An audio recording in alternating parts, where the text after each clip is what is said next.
You might have heard that economic inequality in the United States has been rising, with the richest 1% of its population now earning over 20% of the country's annual income.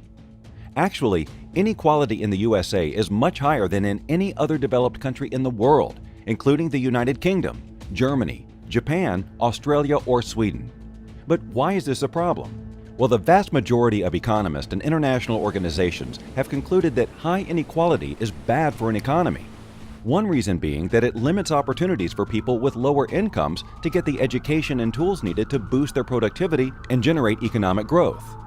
Also, it is because high inequality can cause economic instability and crises. Think about it.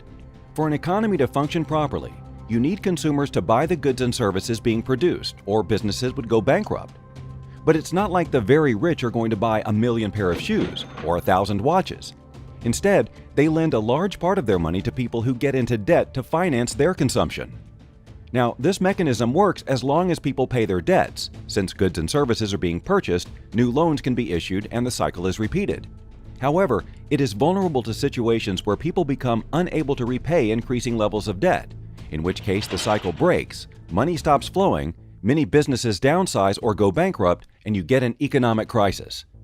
With all this in mind, it shouldn't come as a surprise that the USA had higher economic growth and financial stability through the 50s, 60s, and 70s, when the share of income going to the top 1% was only half of what it is today. As inequality has been on the rise since the late 70s, economic growth slowed down, the incomes of most Americans stagnated, and financial crises became more frequent and severe. It is perhaps no accident that the two biggest crises in American history, the Great Recession of 2008 and the Great Depression of 1929, were preceded by large increases in inequality. High inequality is not only an economic problem, but also a political one. Presumably, the goal of democracy is to allow all citizens to have an equal weight in determining how their country should be run and who would run it. But a high concentration of wealth allows those at the top to have a much higher say in political outcomes, for example through campaign financing and lobbying. With U.S. corporations and wealthy individuals spending over $3 billion per year on lobbying, you wonder whether American democracy is following the golden rule, where whoever has the gold makes the rules.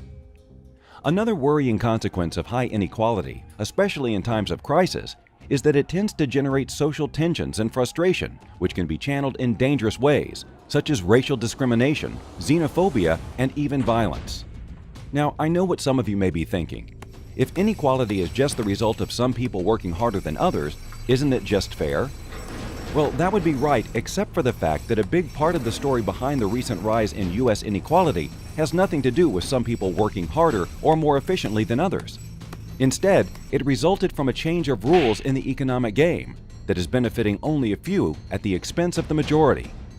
One example is the deregulation of the financial sector, which allowed financial companies to increase their incomes by making the risky loans and investments that contributed to the latest financial crisis.